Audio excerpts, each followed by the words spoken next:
बांग्लादेश में हुए हिंदुओं पर अत्याचार के मुद्दे को डोनाल्ड ट्रंप ने उठाया था और कड़ी निंदा की थी और यहाँ तक कि कहा था कि हमारे रहते ये नहीं होता। और हम पीएम मोदी को सबसे अच्छा दोस्त बताते हुए कहा था कि बांग्लादेश में हुए हिंदुओं पर हो रहे अत्याचार को लेकर आवाज़ उठाने की ज़रूरत है। और सवाल यहाँ पर यह है कि अब कमला हैरिस ने भी भारत के लोगों का जिक्र करते हुए एक अपील की है, भावुक अपील की है। माँ चूँकि भारत से, तमिलनाडु से गई थी अमेरिका और वहाँ वहीं बस गई थी। कमला हैरिस उन्हीं की बेटी है। तो अब समझिए कि किसकी जीत से भारत को फायदा होगा, क्योंकि भारत का रोल कितना बड़ा है यहाँ पर देखिए। तो किसकी जीत से भारत को फायदा होगा? कमला हैरिस जीती हैं तो आरबीआई घरेलू दरों में कमी कर सकती है, आपकी जेब पर भी असर पड़ेगा इस चुनाव का। ये देख लीजिए, कमला हैरिस जिससे गैर बैंकिंग वित्तीय कंपनियों को फायदा होगा और भारत में जीवन बीमा कंपनियों के लिए अनुकूल होगी कमला हैरिस की जीत से।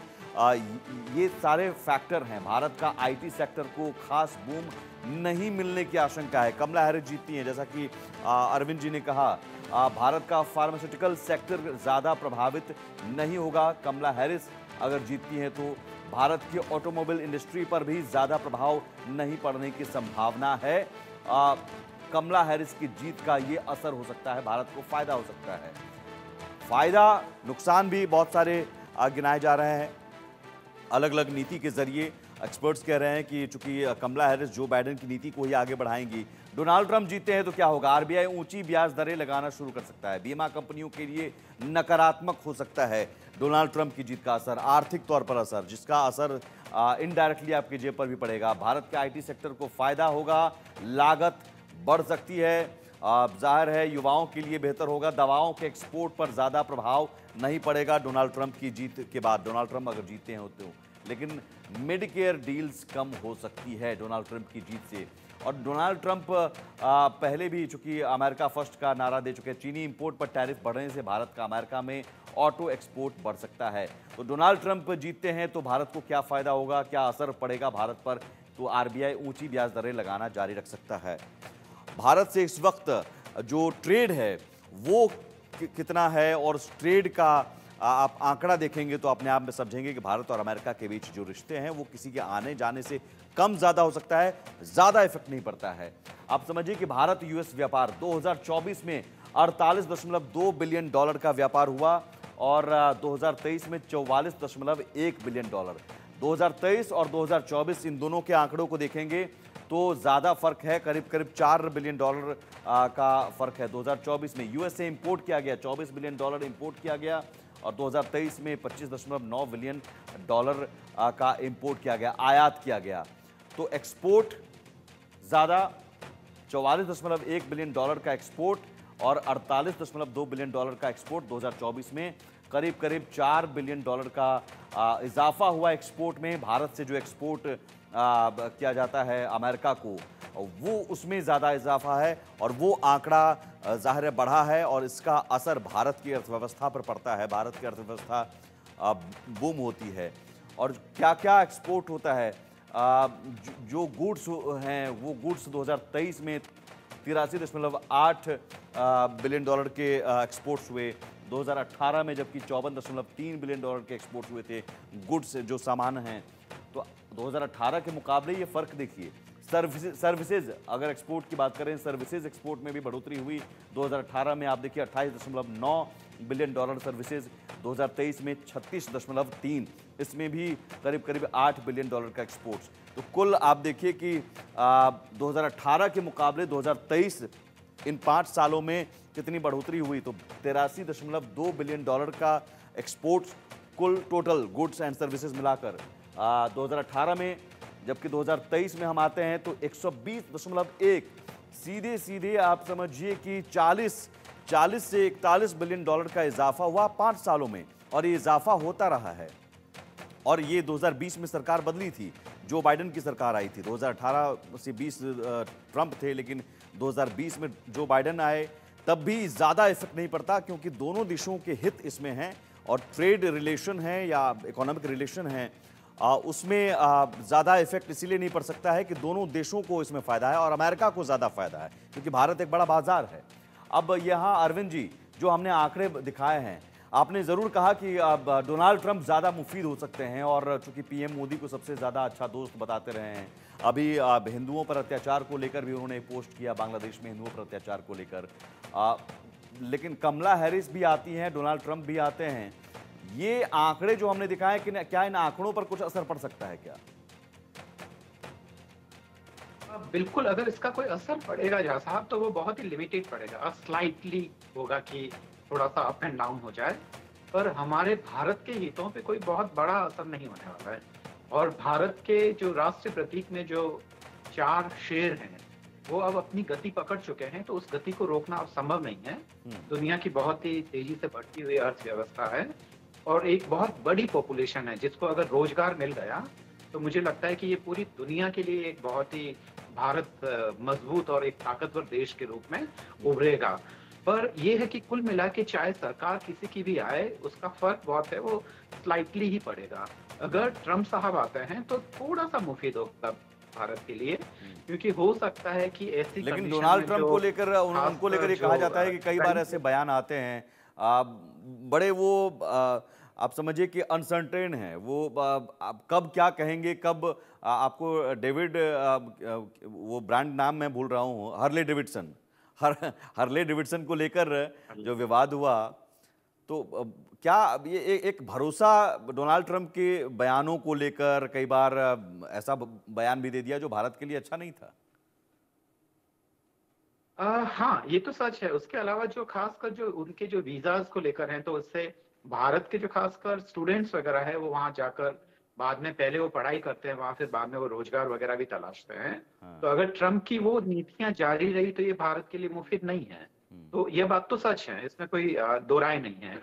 और ये है कि अभी जहाँ तक नरेंद्र मोदी साहब को वो बहुत ही अपना अच्छा दोस्त बताते हैं, तो उसके पीछे भी एक राजनीति है। वो चाहते थे कि जब मोदी साहब जब अमेरिका गए, तो वो ट्रम्प से भी मिले, जिसके लिए भारत सरकार ने कोई अपनी सहमति नहीं दी। तो वो ट्रम्प साहब के चाहते हुए भी मोदी साहब वहाँ उनसे मिलने नहीं गए। तो ये सारी तमाम चीज़ें तो है ही है, क्योंकि इन सब चीज़ों में ट्रम्प साहब को ही फ़ायदा है, मोदी साहब को कोई नहीं है। दूसरा ये है कि मोदी साहब, मुझे लगता है कि नेहरू के बाद में सबसे ज्यादा करिश्माई व्यक्ति वाले प्रधानमंत्री हैं, जिनका खासकर जनता में एक बड़ी अपील है। जी। चाहे वो यहाँ पे अमेरिका के जो भारतवंशी हो या खुद भारत में भी हो, तो एक जो व्यक्तित्व में एक करिश्मा है, वह चीज हमें देखने को मिलती है। इसमें कोई ठीक। दो राय नहीं है और उसी का वो फायदा उठाना चाहते हैं। ठीक। तो है, पर हमारे भारत के लिए जहां तक प्रश्न है, थोड़ा सा फर्क हो सकता है ऊपर नीचे, पर भारत का जो परचम है वो जो लहरा चुका है, जी। उसको बंद करना मुश्किल है। बिल्कुल। एक मैं अपनी बात ये कहते हुए बिल्कुल समाप्त कर्नल करूंगा साहब, ठीक कि है, कर्नल साहब भी हमारे साथ जुड़े हुए हैं, कर्नल जी एस सोढ़ी साहब। जो हमने डोनाल्ड ट्रंप का पोस्ट देखा, बांग्लादेश में हो रहे हिंदुओं पर अत्याचार का मामला उठाया, पीएम मोदी को अच्छा दोस्त बताया, और अब कमला हैरिस का एक भावुक पोस्ट, भारत की याद आई उन्हें और कैसे माँ भारत से अमेरिका आई। तो ये सारी चीज़ें कहीं ना कहीं बताती हैं कि भारत का अहम रोल चुनाव में भी है, भारतीय मूल के लोगों का रोल चुनाव में भी है, और हिंदू समुदाय के लोगों को अपील करना, ये एक चुनावी स्ट्रेटजी भर है, या डोनाल्ड ट्रंप के आने से आपको लगता है कि नहीं, बांग्लादेश में अगर कहीं अत्याचार हो रहा है या कनाडा में कुछ हो रहा है तो चीजें बदलेगी? देखिए, जब से अमेरिका आजाद हुआ 1776 से, तब से लेके आज तक ये जो चुनाव होने वाला है, ये सबसे कांटे की टक्कर वाला चुनाव माना जा रहा है। और यहाँ पे एक एक वोट बहुत अहम है, क्योंकि जैसे पहले चुनावों में एक डिफरेंस था जीतने वाले कैंडिडेट में और हारने वाले कैंडिडेट में, अब बिल्कुल कांटे की टक्कर है।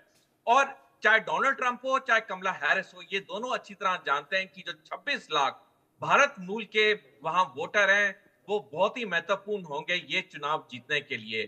तो चाहे डोनाल्ड ट्रंप हो चाहे कमला हैरिस हो, वो कोई भी चीज नहीं छोड़ रहे हैं हर वोटर को लुभाने के लिए, चाहे वो भारत के वोटर हो चाहे वो दूसरे वोटर हो। और क्योंकि ये 26 लाख जो भारत के वोटर हैं, जी। ये इनका वोट तो महत्व है ही है, लेकिन ये वहां के अमीर लोगों में से भी माने जाते हैं। और ये जो वोटर्स हैं, ये दोनों पार्टियों को चंदा भी देते हैं।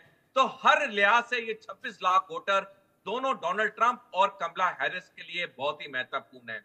लेकिन जैसे मैंने पहले बताया कि इनमें से जो भी जीते, वो सबसे पहले अमेरिका के लिए और अमेरिकी संविधान के लिए काम करेंगे।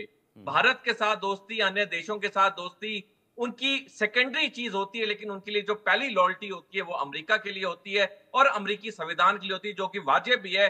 हम भी यही चीज अपने नेताओं से एक्सपेक्ट करते हैं। लेकिन डोनाल्ड ट्रंप का अपने दिल में भारत के लिए एक सॉफ्ट कॉर्नर है बनस्पत कमला हैरिस। जी। और ये हम ट्रेडिशनली देखते आए हैं, जो भी रिपब्लिकन पार्टी होती है उसका एक सॉफ्ट कॉर्नर होता है भारत के लिए, जो कि ये चीज डेमोक्रेट्स में नहीं देखी जाती है।